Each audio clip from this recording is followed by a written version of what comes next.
Keenam, komite akan segera membentuk tim gabungan atau satgas yang akan melakukan supervisi untuk menindaklanjuti keseluruhan LHA LHP dengan nilai agregat sebesar lebih dari 349 triliun dengan melakukan case building, membangun kasus dari awal.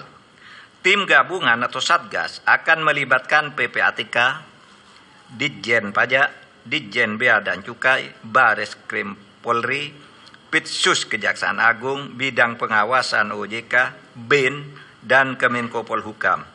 Komite akan melakukan case building dengan memprioritaskan LHP yang bernilai paling besar karena telah menjadi perhatian masyarakat, yakni akan dimulai dari LHP senilai agregat lebih dari 189 triliun.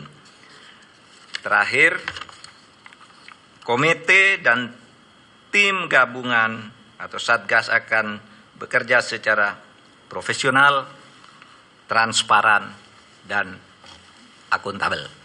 Saudara, demikian penjelasan kami. Mudah-mudahan disampaikan kepada masyarakat sehingga masalahnya menjadi jelas. Sekian, terima kasih. Assalamualaikum warahmatullahi wabarakatuh.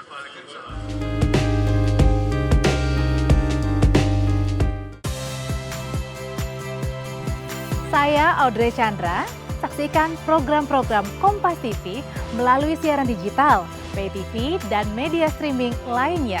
Kompas TV, independen, terpercaya.